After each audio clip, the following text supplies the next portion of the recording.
alteram a cor do rugai. De roxo passa para outra cor, ficando de verde a amarelo, tá? Então tem uma alteração bem grande. Esse teste de rugai com lisina foi desenvolvido por 2 brasileiros, tá? Pessoa e Silva, tá? A metodologia de Pessoa e Silva, 2 brasileiros que criaram isso e é um padrão internacional de diagnóstico, né? Como bom brasileiro, né? Tinham preguiça porque dentro desse tubinho, né? São 16 testes bioquímicos que ocorrem simultaneamente. Coisas que antes tinham que ser fazer isolado, 16 provas separadas, eles juntaram tudo em um único tubo, né? Aí, para interpretar, juntaram, né? Graças a Deus, a gente tem o nosso jeitinho brasileiro, né? Criaram uma tabela, né? É simples, você bota o tubinho na tabela, tá igual? Não. Tá igual? Não. Tá igual? Tá. Acabou, o diagnóstico é isso. Tá? Não precisa nem raciocinar. Não precisa ser biomédico, bioquímico, nada, tá? Se tu sabe enxergar a cor, né? E ler, acabou, você faz seu nome nesse laboratório. Porque literalmente, gente, é encostar o tubinho, tá? Do lado, se tiver igual, o nome que tá ali é a bactéria. É simples, rápido e eficaz, tá? Demora mais para você inocular, colocar a bactéria no tubo, tá? Você vai levar uns 3 minutos para fazer isso, do que interpretar que em menos de 1 minuto você já consegue. Chegou, tá? Então é uma coisa simples, rápida e eficaz. Então isso facilitou o nosso diagnóstico. Então as 16 provas bioquímicas, eles resumiram em um tubo, facilita para todo mundo, tá? Então, aqui tranquilo? As divisõezinhas? Tá? Então são 2 divisões que a gente tem, não fermentadores e os fermentadores se subdividem em 2 grupos, lactose positiva e lactose negativa. Dos não fermentadores, qual que é o mais importante? Burkholderia, tá? E Stenotrophomonas. Essas aí, né? O próprio você come Não, essas não, as únicas que... Tá? E na clínica a gente não vê delas, tá? Pode encontrar? Pode, se você tiver muito azar na sua vida, tá? Porque não tem frequência e não tem importância clínica, tá? Pra gente. Agora as outras, sim, tem importância clínica. E a gente vai ver com frequência, tá? Dentre essas bactérias aqui, a gente tem uma que é muito predominante em ambiente hospitalar, tá? Que a gente chama de importância de bactéria nosocomial, que é a Pseudomonas aeruginosa. Pseudomonas aeruginosa, sim ou sim, no ambiente hospitalar a gente acaba encontrando, tá? É uma bactéria altamente resistente. Toda bactéria que é classificada, que é chamada, tá? Que leva um nomezinho lá, que é de infecção nosocomial, significa que ela é comumente encontrada dentro de hospitais. Se ela é encontrada comumente dentro de hospitais, ela tem contato frequente com diversos antibióticos, né? Fazendo com que ela acabe desenvolvendo um padrão de resistência, né? Nesse caso, multiresistência, tá? Então, a Pseudomonas, ela tem um alto padrão de resistência à maioria dos antibióticos. Porque toda bactéria, já grave, se a bactéria está classificada como nosocomial, tá? Que ela é de características de infecção intra-hospitalar, ela é daquele ambiente. Se é daquele ambiente, ela está sendo exposta a diferentes antibióticos e, por consequência disso, ela acaba apresentando padrão de resistência, tá? Então, Pseudomonas é a que mais me chama a atenção, tá? Aqui, em questão das resistências. Quando a gente vem para as fermentadoras, de todas essas aqui, qual que chama mais a atenção de vocês? Salmonella? Recolhe, salmonella. Desse grupo aqui, tá? Vamos dividir. Então a gente veio para as fermentadoras. Vamos dividir. Primeiro nas lactose positivas. Entre E. coli, Klebsiella, Enterobacter e Citrobacter, qual dessas aqui vocês acham que tem maior importância clínica? Recolhe. As duas primeiras. E. coli e Klebsiella, tá? Klebsiella pneumoniae, tá? É a nossa famosa KPC. Já ouviu falar da KPC? A bactéria multiresistente, tá? KPC, tá? Klebsiella pneumoniae carbapenêmica, o C de carbapenêmica, tá? É quando essa bactéria, que também é nosocomial, tá? Só que essa bactéria ela tem um fator de resistência muito maior em relação a qualquer outra bactéria, tá? Porque ela já foi exposta a todos os antibióticos e a gente tem cepa dela resistente a todos os antibióticos registrados, tá? Então, aqui a gente já teve em Ponta Porã um caso dessa bactéria, faz muitos anos. Eu acho que quando eu cheguei aqui tinha um, né? Só que, infelizmente, né? Deus levou, eu acho, né? Esperamos que foi Deus, né? Porque o paciente não resistiu porque não tem tratamento, tá? Mas é comum, graças a Deus, aqui na América do Sul a gente quase não apresenta, tá? Altos índices de infecções por KPC, tá? Porque a gente tem o sistema de CCIH, tá? De controle de infecção hospitalar, muito forte na América do Sul, tá? Isso faz com que a gente diminua essa exposição a essas bactérias.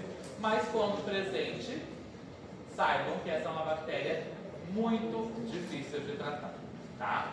Como clínico geral, quando vocês se formarem, se vocês pegarem um paciente com KPC, chama o infecto, tá?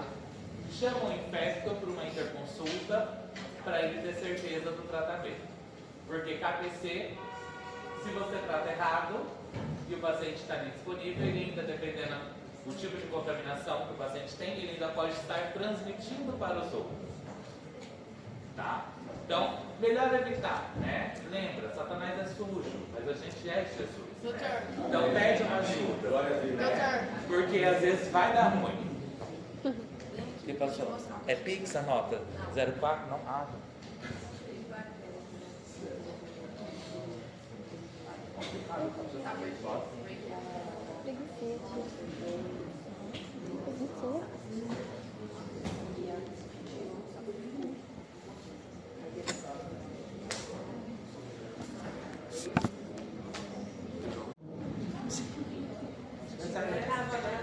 Pedir ajuda. Sim, em relação à KPC, tá? É uma bactéria que é mais delicada para se tratar por causa desse padrão de alta resistência que ela apresenta aos medicamentos, tá? Depois a gente tem a famosa E. coli, tá? Escherichia coli é a bactéria que sim ou sim a gente vai estar diariamente em contato com ela, mais do que a KPC, tá? Porque a E. coli provoca aquele catálogo lindo de diarreia, né? Aí a gente vira aquele sommelier de bosta, né? Porque é 5 tipos de diarreias diferentes, né? E a E. coli provoca, né? E a gente tem que saber qual tipo de diarreia, qual tipo de E. coli está causando, tá? Então, E. coli em questão de frequência, ela é mais frequente do que a Klebsiella, mas a Klebsiella tem um peso maior, tá? Porque a E. coli é mais fácil de solucionar em relação à Klebsiella. Tranquilo, lactose? Positiva. Agora as lactoses negativas. A gente tem Proteus, Providência, Salmonella, Shigella e Serratia. Desse grupo aqui, Salmonella e Shigella, tá? São as mais prioritárias, tá? Salmonella mais do que Shigella, tá? Salmonelose aí, vocês nunca tiveram salmonella? Não? Vocês nunca tiveram uma diarreiazinha de ovo? Ah, sim. Né? Né? Eu já fui até pra você. Uma... Sério? Eita. Quando eu trabalhava no hospital, lá no Mato Grosso, uma vez, de plantão de domingo, fizeram uma maionese no hospital. Nossa. O plantão inteiro pegou salmonela. Sabe o que é ter que ligar para toda uma equipe e vir cobrir outra, porque tava geral se cagando? Tá? E o hospital que transmitiu, tá? Porque o sério dele é humilhado, né? Olha aqui. Então, assim, não é legal, assim, uma salmonelose, né? Você perde as forças, né? Você fica débil, porque cansa, né, a diarreia. O próprio lá em Guarantã teve uma situação de E um uma banheiro festa, pra tantos, né, doutor? de uma festa que teve numa comunidade e aí pegou, imagina, foi não sei quantas pessoas. O meu foi lá no Sinop, agora no Hospital Santo Antônio. Eita, Só que me mata. Santo Antônio. Ele emagrecia. Pega de novo. Tá? Tranquilo, gente? Então até aqui. Vamos começar a brincadeira? Não. Tá? Bom, família das Enterobacteriaceae, tá? É um grupo heterogênico extenso de bactérias gram-negativas, tá? Habitat natural, intestino humano e de animais. Por isso estão associados a quadros de diarreia, tá? Composta por vários: E. coli, Shigella, Salmonella, Enterobacter, Klebsiella, Serratia, Proteus e outros, tá? Então, bacilos anaeróbios, facultativos ou aeróbios, tá? Fermentam uma ampla variedade de carboidratos, estrutura antigênica complexa e produzem toxina e fator de virulência, tá? Algumas, como E. coli, são partes da microbiota normal, tá? Quando favorecido a ela, desenvolvemos as patologias. Outros, como Salmonella, Shigella, sempre são patógenos para os humanos. Não faz parte da nossa flora. Quando entra em contato com a nossa flora, nos causa patologia, tá? Então, fácil, né? Aqui a gente tem duas. São denominadas enterobactérias. Essa parte já foi. E podem ser chamados de coliformes, tá? Os famosos coliformes. Já ouviram falar de coliformes, né? Sim. Tanto, quem mora em Ponta Porã aí? Quem mora em Ponta Porã, vocês já olharam a conta de água de vocês? De vez em quando na conta de água eles mandam as análises da água, tá? E vem a análise de cloriformes na água, tá? O McDonald's também tem essa parte com vocês? A água daqui de Ponta Tá? Porã é melhor. Mas sempre tem essa análise porque tem essa questão da contaminação das fontes, tá? Então, cloriformes, que são enterobactérias, tá? Sempre são analisadas também. Cadê o Francis? Não. Lembra O nome é coliforme fecal. da mulher da palestra? Que falou da água. Principais grupos aqui a gente tem, tá? Primeiro, patógeno primário, tá? Com alta virulência. A gente tem Salmonella, que provoca febre tifoide e gastroenterites. Shigella, disenteria bacilar, tá? Yersinia, a famosa Yersinia pestis, lembra da peste negra? Peste bubônica, tá? É uma enterocólica, tá? Segundo os patógenos oportunistas, quando provocam infecções nosocomiais e comunitárias. Tem o E. coli, provoca infecções urinárias, sepse e diarreia, tá? Klebsiella, pneumonia, infecções urinárias. Proteus, infecções urinárias e formação de cálculos, tá? Proteus tem essa característica. Quando provoca infecção urinária, tá? Uma ITU alta, tá? E uma pielonefrite, o meu paciente, além dessa infecção, vai desenvolver cálculo renal, de estruvita, tá? Então, se vocês pegarem um caso clínico que tiver escrito que o paciente está com cálculo renal por estruvita, ou veio um resultado de exame de urina com cálculo de estruvita, fecha o meu diagnóstico em Proteus, tá? Ele que provoca isso. Enterobactéria, tá? Serratia, Citrobacter, infecções, tá? Hospitalares. Outros gêneros menos frequentes, a gente tem Varicela, Providência, tá? E Edwardsia, tá? Um cálculo, um cristal da urina. O nome dele é estruvita, tá? Porque a gente tem diferentes tipos de cristais na urina, tá? Aí cada cristal é provocado por uma coisa. O de estruvita, tá? É um produto da decomposição que o Proteus provoca no contato com a urina, tá? Bacilos, são bacilos retos, não esporulados. Extinção de gram-negativo, né? Possuem flagelos, tá? Então, eles têm mobilidade, como E. coli e Proteus. Algumas espécies são imóveis, como Shigella e Klebsiella. Então, aqui a gente tem isso. A gente tem bactérias que vão ser móveis, que vão ter flagelos, e a gente tem bactérias que vão ser imóveis, que não apresentam flagelo. tá? E ambas estão no mesmo grupo. Cápsulas, algumas apresentam como Klebsiella pneumoniae. Para que serve a cápsula mesmo? A produção antifagocitária, tá? Então, fazendo com que essa bactéria aumente o seu fator de virulência. Lembra que quando a bactéria tem cápsula, o fator de virulência dela é maior, porque ela vai sim ou sim conseguir provocar uma infecção mais grave, porque o sistema imune não reconhece, faz o processo de eliminação, tá? Resumo da identificação, tá? Essa parte aqui é mais do laboratório, lá bastante, tá? Infecções do trato urinário, vindo aqui para Itu. Lembram que 80% das infecções urinárias, tá, no mundo são provocadas por E. coli, tá? Escherichia coli. Dentre essas outras 20 dos que a gente está estudando hoje, entra Klebsiella pneumoniae, Proteus mirabilis, tá? Associada a cálculos de produção, tá? De urease, que é estruvita, tá? Enterobacter, Citrobacter, mais comuns em hospitais. Então, quando o meu paciente está internado e apresenta infecção urinária, tá? Eu vou pensar primeiro em E. coli? Depende do quadro clínico dele, né? Mas, se ele não estiver apresentando nenhuma contaminação por E. coli, tá? Eu vou pensar nesses dois se ele está em ambiente hospitalar, tá? Então, são características que vão mudando um pouquinho, tá? Mecanismo, eles geram um processo de adesão ao urotélio, tá? Mediante fímbrias do tipo P. Então, eles têm, lembram das fímbrias? Bilis ou fímbrias, né? Faz o processo de fixação, de adesão. Então, eles vão grudar, tá? Esse urotélio provocando a contaminação. Proteus produz ureasa, tá? Que ele vai alcalinizar a urina, provocando, favorecendo a formação de cálculos. Então, esse processo da degradação do proteus na urina libera a ureasa, o acúmulo dessa ureasa, tá? Vai formar os cálculos.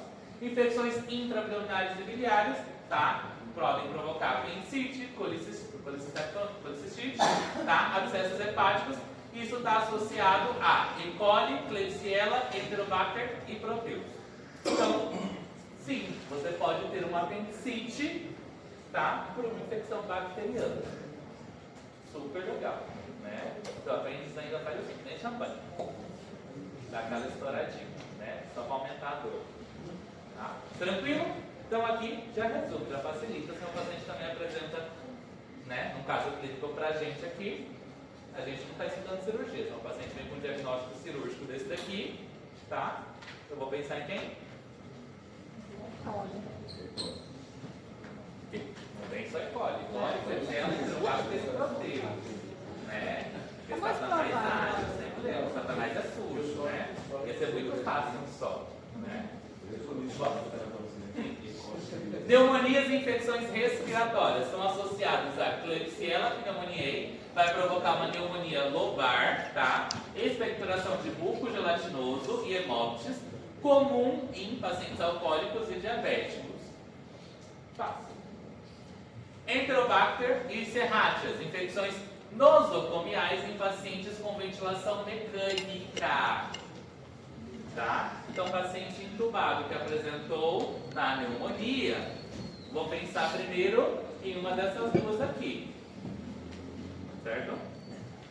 Bacteremia e sepsis está associado, tá? Um fator de risco, pacientes imunodeprimidos, neonatais, tá? Idosos, ancianos, e uso de catéter venoso ou sondas urinárias. Tá? Patógenos frequentes, E. coli, Klebsiella, Enterobacter, serrátia. Tá?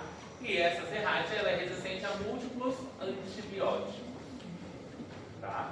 Porque aqui eu já estou falando de um quadro de um paciente que provavelmente está internado.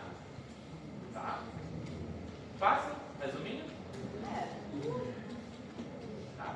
Infecções de feridas e tecidos blandos. Tá? Proteus mirabilis provoca infecções em úlceras de pressão ou queimaduras. Tá? Então, pacientes que são acamados por muito tempo, tá? Que provocam úlcera, tá? Proteus mirabilis está associado a essa contaminação. Providência, tá? Stuart, comum infecções de catéteres urinários em resistente, tá? Geriátricas. Pacientes que moram em asilo, tá? Então, idosos que moram em asilos, quando apresentam esse padrão de infecção, tá? O que mais está associado é esse tipo de bactéria. Tá? Então, ele tem um público-alvo. Meningite neonatal. A E. coli K1, tá? Ela causa meningite em recém-nascidos, ó, similar a Streptococcus agalactiae. Como que a gente diferencia? As características. Que características? A diferença é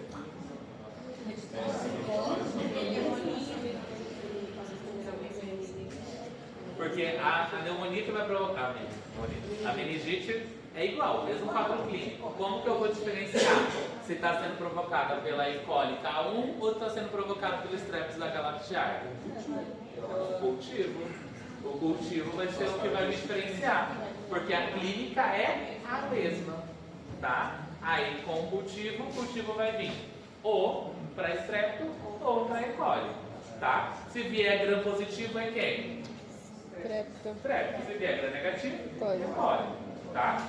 Só a descrição do gram também já consigo fazer a diferença, tá?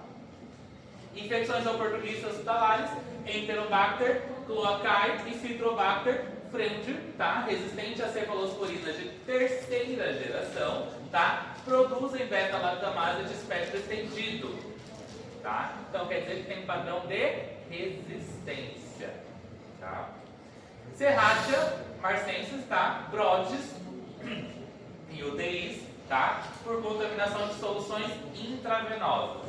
Então está associado ao manuseio incorreto de medicação, tá? Se contamina essa medicação e faz essa aplicação provocando a patologia. Resuminho, tá? Em questão dos fatores de virulência. E. coli, tá? Apresenta fímbrias, toxina Shigella e tem a K1. Enfermidades associadas, infecção do trato urinário, meningites e diarreia. Klebsiella tem a cápsula, provoca urease, está associada a pneumonias, infecção do trato urinário. Proteus, tá? Provoca liberação de urease, exame, tá? Está associado a itu e cálculos renais. Enterobacter, tá? Associado a um padrão de resistência a carbapenêmicos, infecções nosocomiais. Serratia tem DNase e lipasa, tá? Está associado a bacteremia e pneumonia. Dá para estudar para a prova por aí. Muita gente, resumindo. Mas eu estou ajudando. Olha o resumão aí desse. Exato. Né? Calma, agora começa a se pensar. Vamos para E. coli, tá? Quando eu falo de E. coli, primeiro a gente causal de infecção urinária, tá? Aproximadamente 90% das indústrias, mas ali o livro é meio controverso, porque anteriormente ele traz pra gente como 80%, tá, de todas as ETUs presentes no mundo provocadas por E. coli. Aí um pouco mais pra frente ele já traz mais, aproximadamente 90%, tá? Então, eu estou jogando ali com 85%, né? Passou de 80%, está próximo do 90%, né? Então, está mais próximo do 90 do que do 50. Então, a gente leva nessa consideração aí. Quais são os dados que o livro traz para a gente, tá? Fatores de virulência que a E. coli vai apresentar. Fímbria, tá? Que vai provocar adesão. Hemolisina, tá? Citrotoxina que favorece a invasão tissular.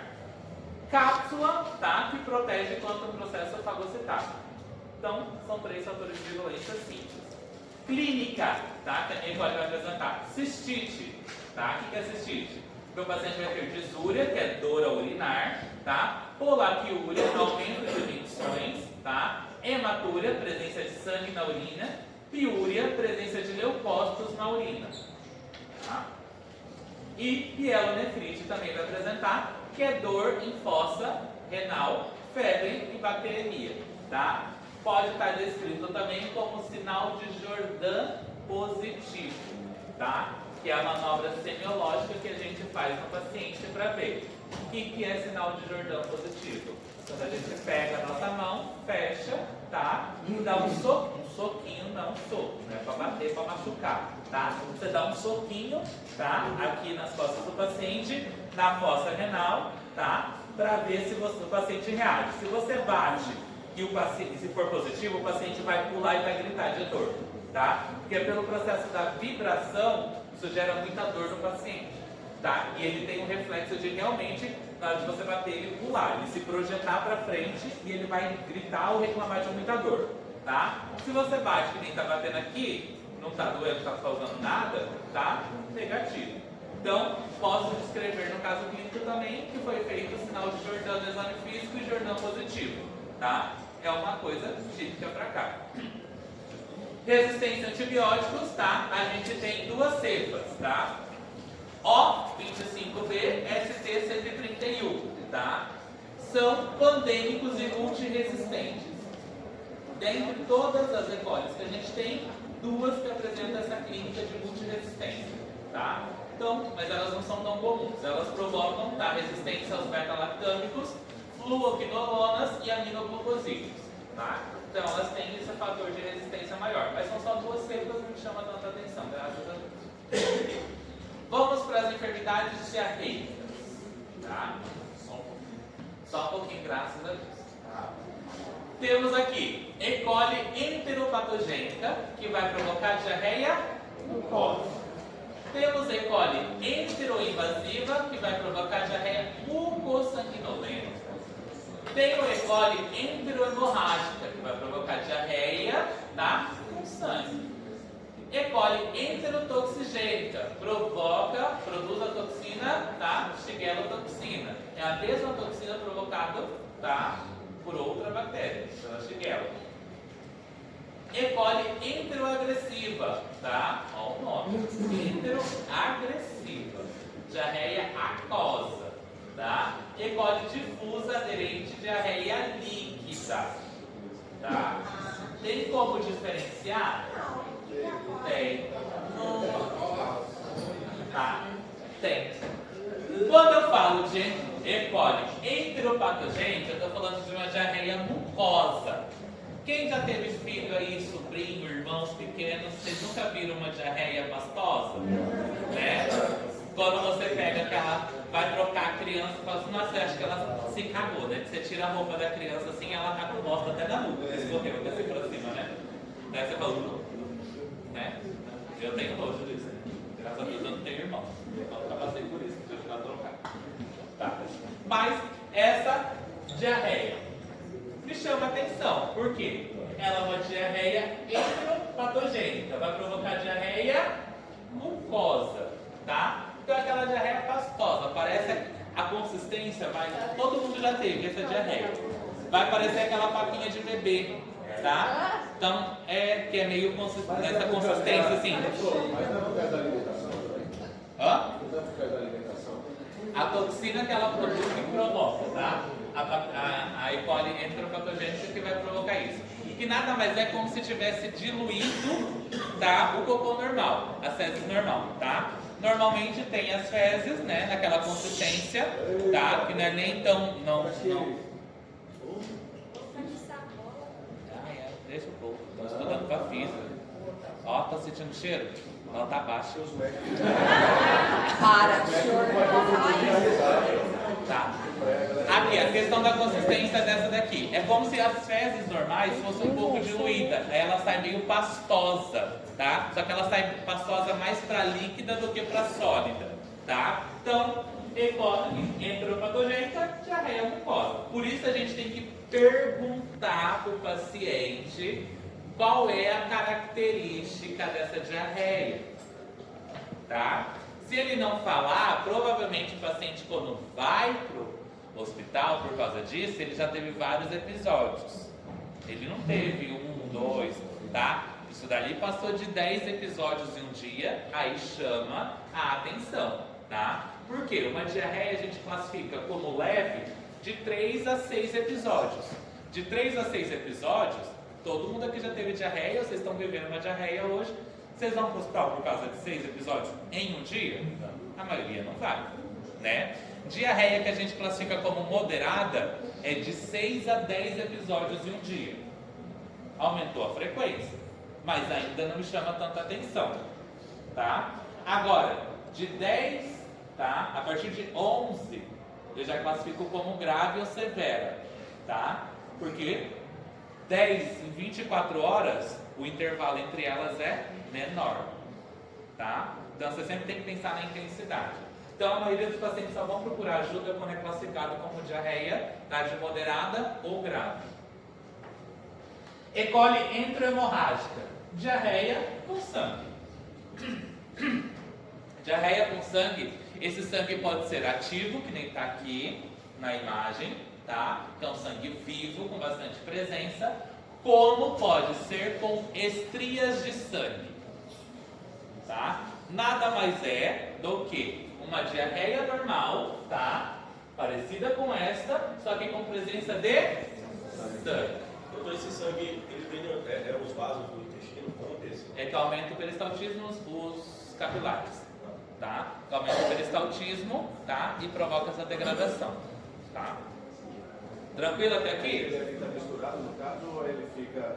Não, isso que eu tô falando. Aqui pode ser um sangue ativo, que nem está nesse, que é com muita quantidade, ou pode ser pouca quantidade, que a gente fala que é estrias de sangue, tá? A questão é, tem que ter sangue, tá? Em sangue ativo ou não, tá? Com grande quantidade ou pouca quantidade, mas o sangue tem que estar presente, tá? O sangue faz parte dessa clínica. Tranquilo até aqui? E. coli difusa aderente, tá? Diarreia líquida, tá? É aquela que quando a gente tem essa daqui, lembra que eu falei que é mais para pastosa, né? Aqui o nome já fala, é líquida, tá?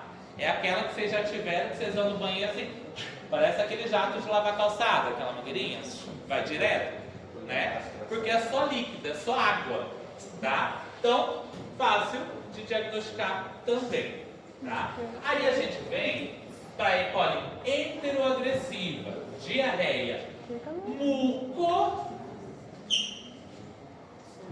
Não é só você não. sanguinolenta. Eu fiz isso aqui já. Ó Satanás agindo, mesclando, tá? É uma mistura das duas, tá? Então aqui também eu vou ter, porque ela vai estar numa consistência mais pastosa, tá? Bem pastosinha, bem papinha de bebê, só que com sangue. Mesma coisa. Sangue pode ser ativo, tá? Forte ou mais fraco. Tranquilo esse? Vamos para a E. coli enteroagressiva, na diarreia aquosa, tá? Nada mais é do que a mescla deste aqui com este aqui, tá? E ela sai com bastante quantidade, tá? E nessa característica, ali a pessoa perdeu a guerra no caminho. Tá? Não deu tempo de chegar, tá? Então, tranquilas diarreias? Fácil, né? É de boas. Agora vai ver o pior. Hã? Não é nada. Não, tranquilo, vamos seguir. Tranquilo, não, tá, sério, irmão. As diarreias ok? Os tipos? Tá? Porque quando a gente. Se cair na clínica de E. coli para vocês, o diagnóstico não é E. coli, você tem que descrever qual E. coli. Vai estar a foto? Não, vai estar a descrição. Tá? Então por isso que eu estou perguntando. Tá? Então, se colocar só E. coli está errado. Tem que colocar se é E. coli enteropatogênica, enterohemorrágica, difusa aderente, enteroagressiva ou enteroinvasiva. Tá? Lembra que cada tipo provoca uma diarreia diferente. Diagnóstico, tá? Através de cultivo, tá? PCR e microscopia eletrônica. Prática, a gente faz. É viajada, né? Pode, vem. É particular? Ninguém vai ver. Pode cair. Energia lúcida dessa casa. Ai, que legal.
Então, diagnóstico, a gente tem cultivo, tá?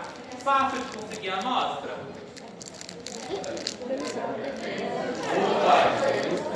Fácil de conseguir a amostra, né? Então, cultivo e PCR. Microscopia eletrônica, tá? Entra como método diagnóstico, tá no livro, na prática a gente faz. Primeiro que nem todo lugar tem microscópio eletrônico, tá? Então, PCR, qualquer lugar a gente consegue fazer. Cultivo, qualquer lugar. Falei pra ela pra acordar, porque senão...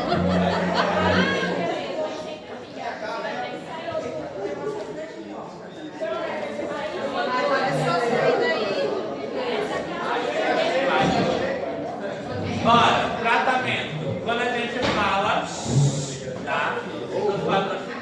Quando a gente fala dos padrões de diarreia, lembra que eu sempre falei, paciente com febre, paciente com vômito e paciente com diarreia, a gente classifica o paciente como desidratado.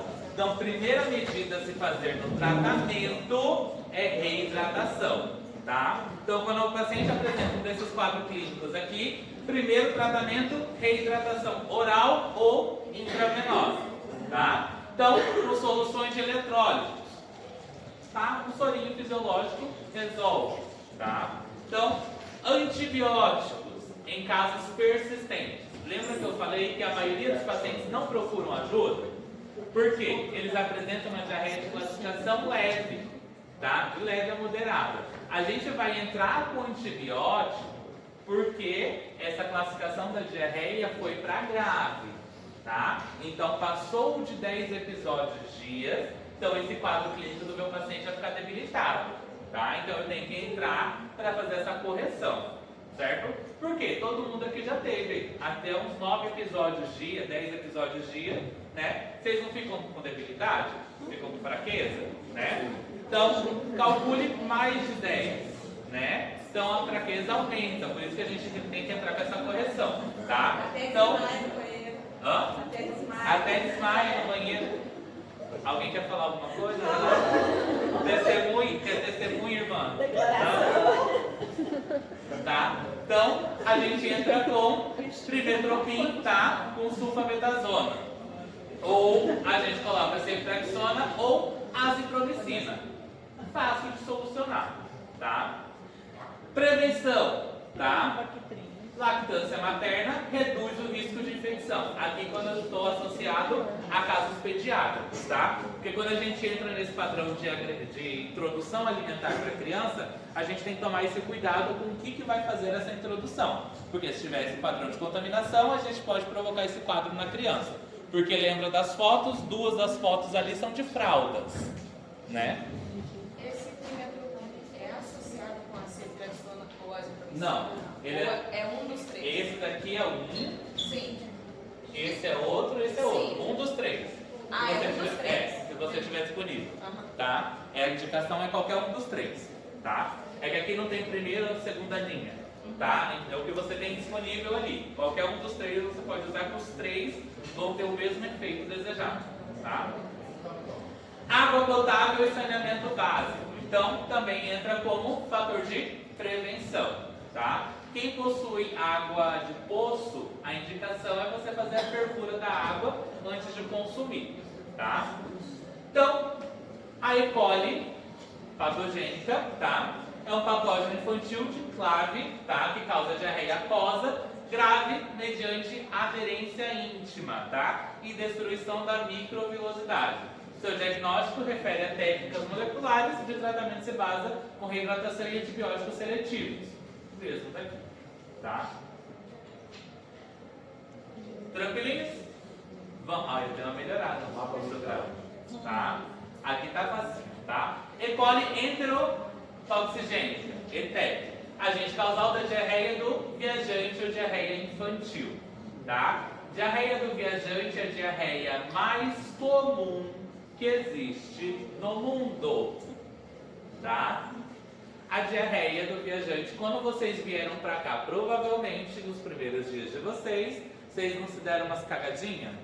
né? Quando vocês começaram a consumir água daqui, alimentos daqui, locais, isso ocorre quando a gente sai daqui, quando vocês vão de férias para a cidade de vocês, quando vocês passam muito tempo fora, muda a microbiota, porque cada região tem os micro-organismos comuns dali, tá? E como a gente está vivendo aqui, então a gente se adaptou aos micro-organismos daqui. Quando a gente vai para outra região, isso é muito associado, principalmente quem mora em litoral, tá? Quem vai viajar para o litoral, quando chega no litoral, primeiro dia, vem a diarreia. Aí você fala o quê? Pobre não tem sorte.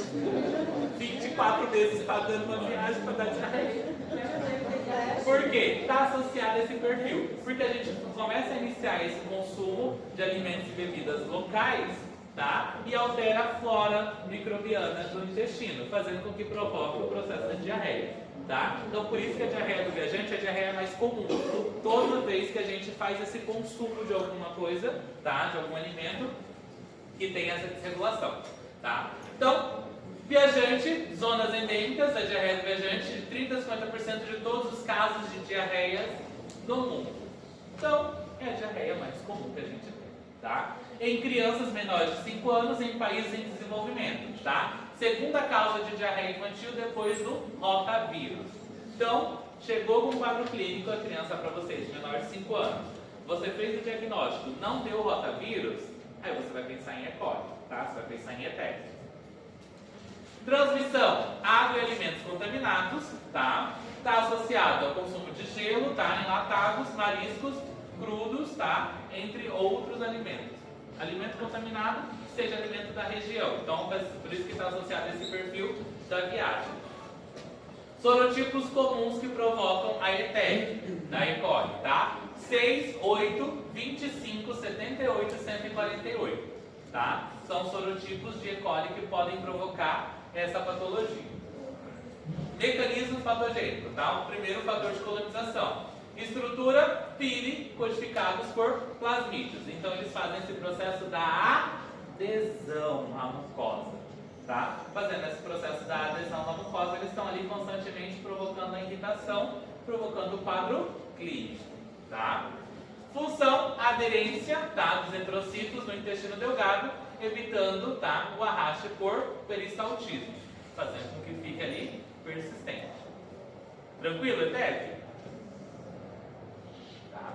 Diagnóstico, PCR e ELISA. Tá. Tratamento, reidratação oral, tá?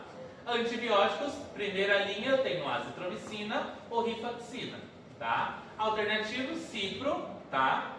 E precaução, evitar em crianças menores de 8 anos por risco de artropatia, tá? Por fluoroquinolonas. Então, tem medicações que a gente pode usar com crianças, com pediátricos, tem medicações que a gente não pode usar com gestantes, tá? Então, a gente sempre tem que saber quando usar, quando não usar. Então, se o meu quadro clínico for de uma criança menor de 8 anos, tá? O alternativo eu não uso, tá? Porque para ele tem risco. Antidiarreico, tá? Só em adultos, sem febre, tá? E fezes, tá? Sanguinolentas. Aí a gente corta para parar, tá? Prevenção, medidas higiênicas, tá? Ferver e cozinhar os alimentos, tá? Nunca comer nada cru. Evitar gelo e produtos lácteos não pasteurizados. Sushizinho, sem sushi. Sushizinho. Tá? Diagnóstico, cultivo, tá? Através de Agermacon. ELISA, PCR, tá? E citotoxicidade em célula. Tranquilo? Próteses relevantes, tá? A gente teve um surto dessa patologia em 2011 na Alemanha, tá? Pela E. coli 104 e H4, fonte os brotes de sodas contaminados, tá? Fatores de virulência, o único adesão da hipervirulemia, tá? E produção da Shigella, toxina. Impacto, 4.000 casos e 50 mortes, 22%, tá? Rapaz, tá? Prevenção, mesma coisa, gente. Alimentos, né? Carne moída, mal cozida, sempre cozinhar os alimentos, sempre ferver água, consumir, tá?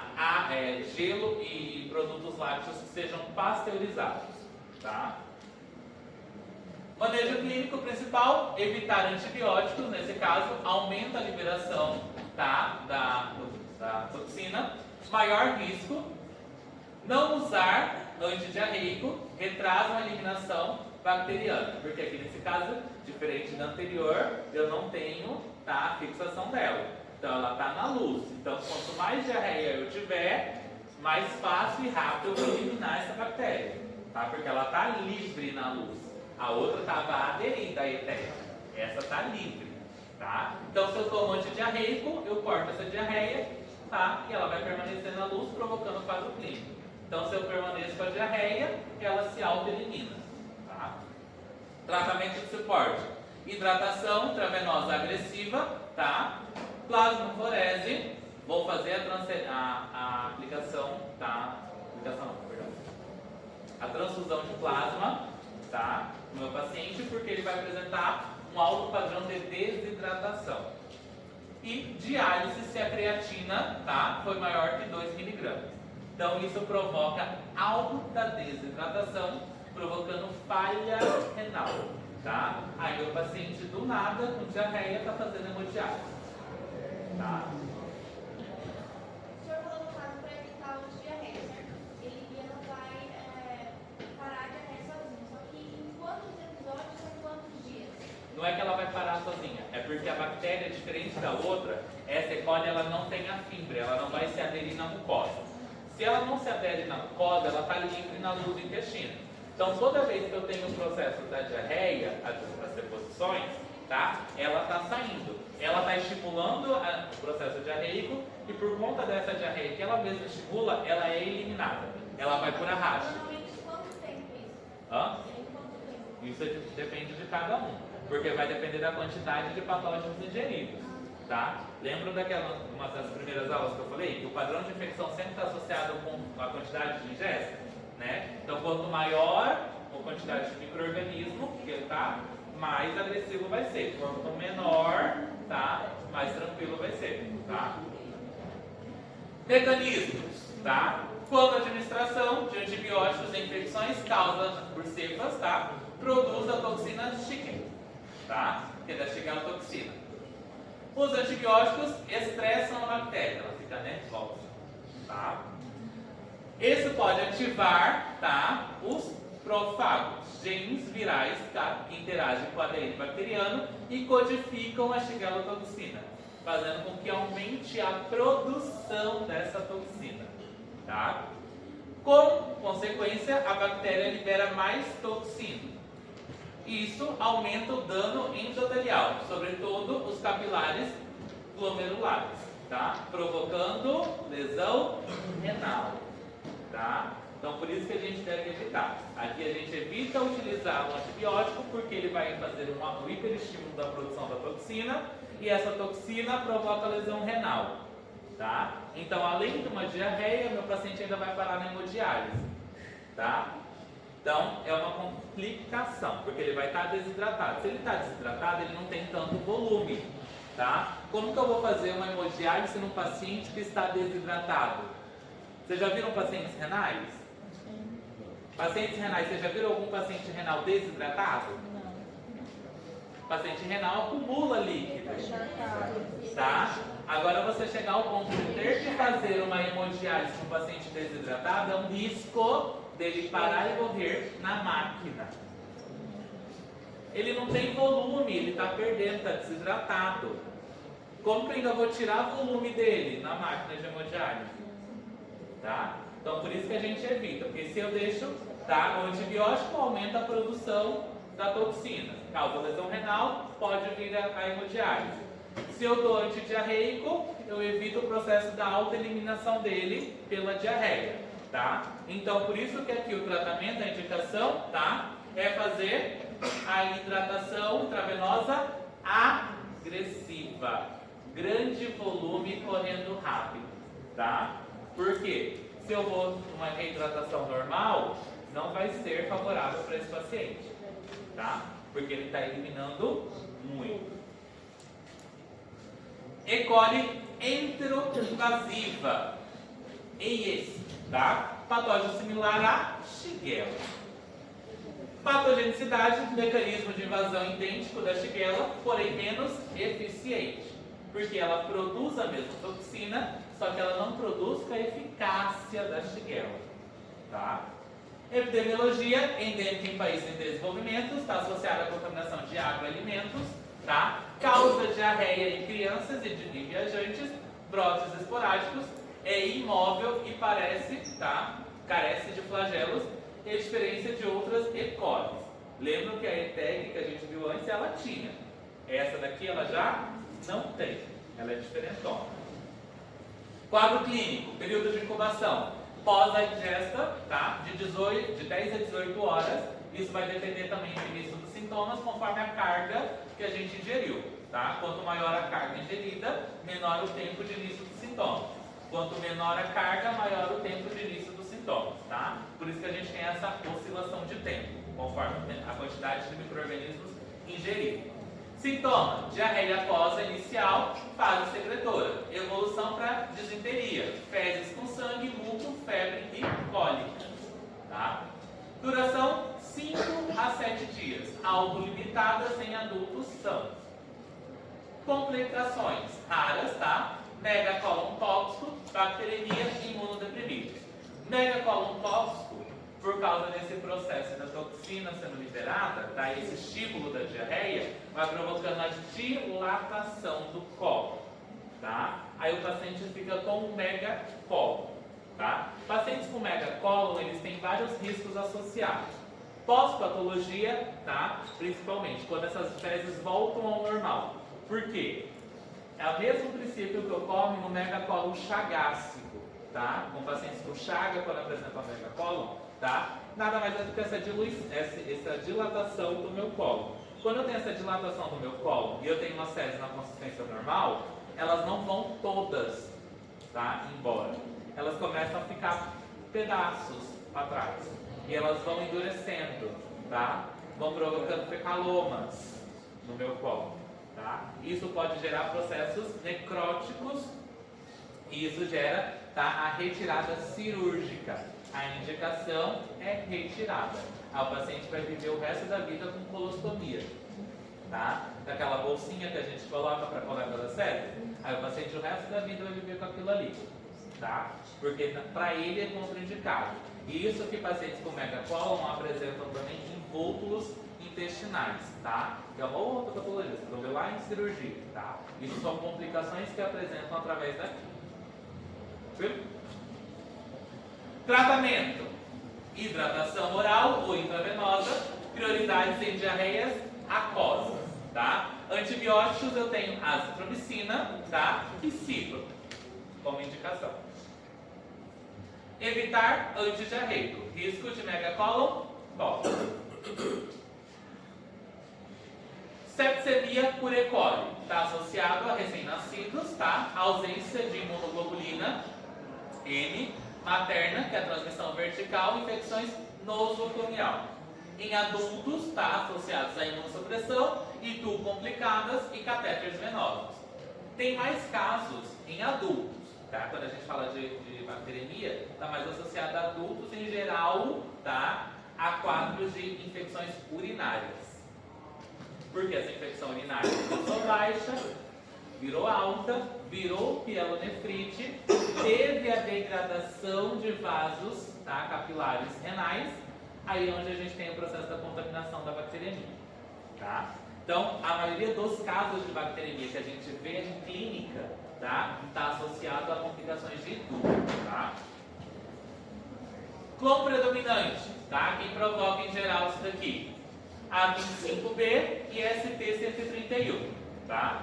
São as multiresistentes que a gente falou anteriormente lá, tá? Mecanismos de invasão: ITU, bacteremia, eu tenho o processo das adesinas, que são as fibras, facilita o ascenso aos rins, tá? Invasão vascular, que eles têm esse processo que eu acabei de falar, tá? Dos capilares. Evasão imune, tá? Ele possui cápsula, inibe o fagocítico, tá? E complemento.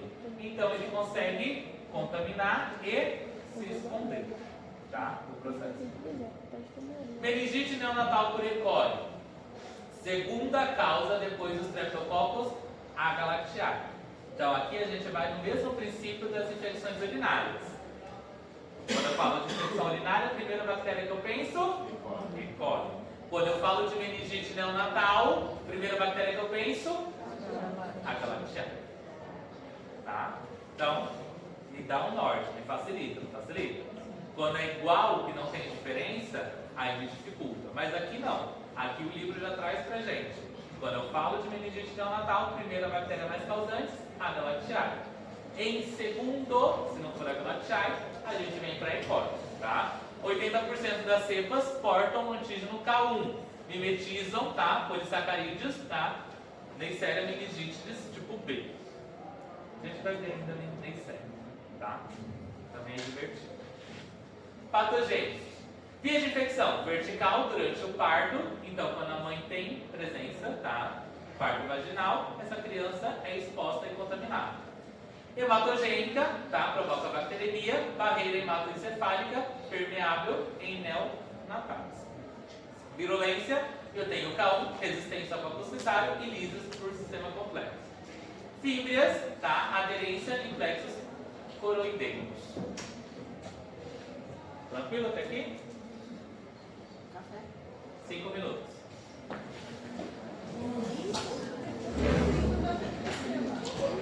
Vai show, né?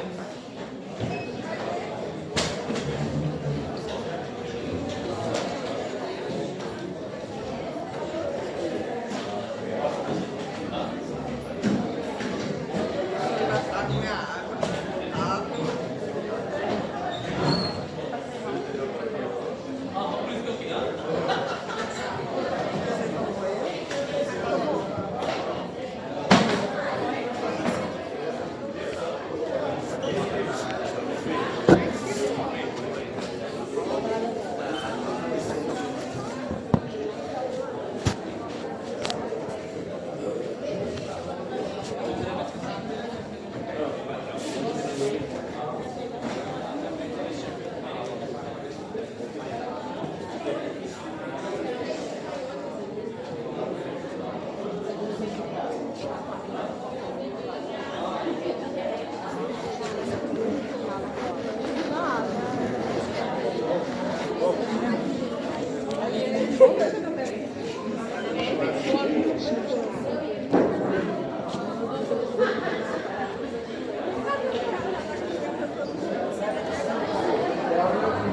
Lá tá misturado. Você lembra que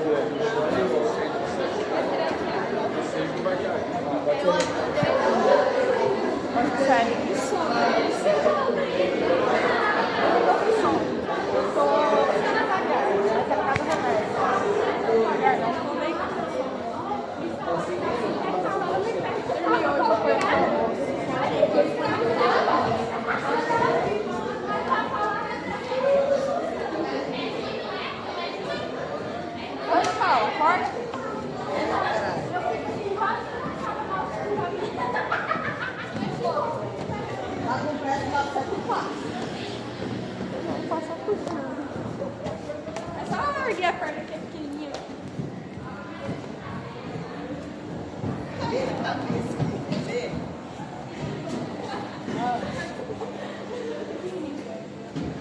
Quer sentir o efeito? Nossa senhora, tá carniçado grande hoje, né? Misericórdia.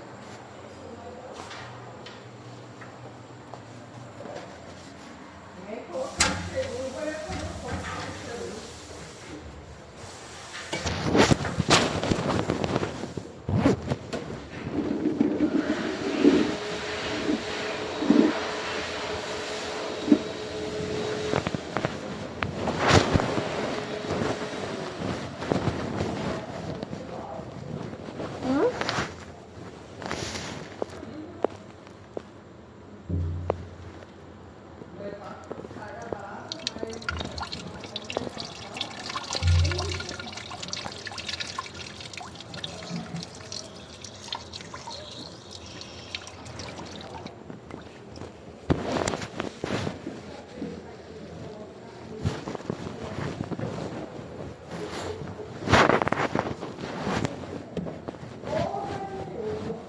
Você esqueceu de onde? Aqui o quê?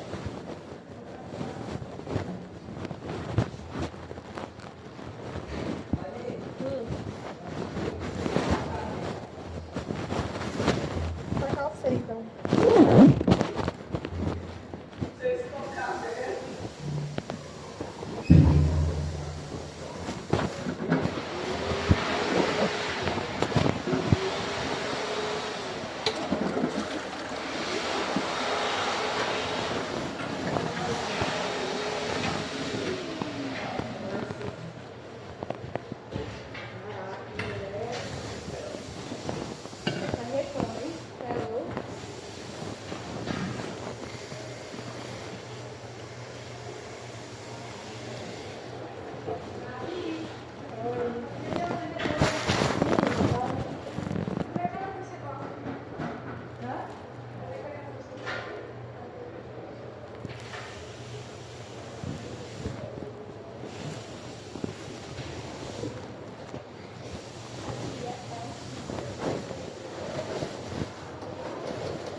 Cadê a chave?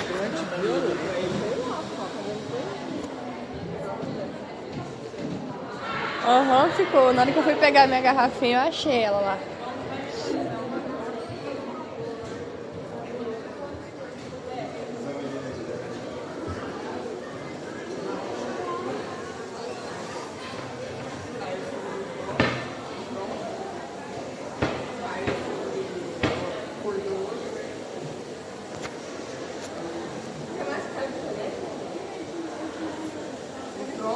Caiu pra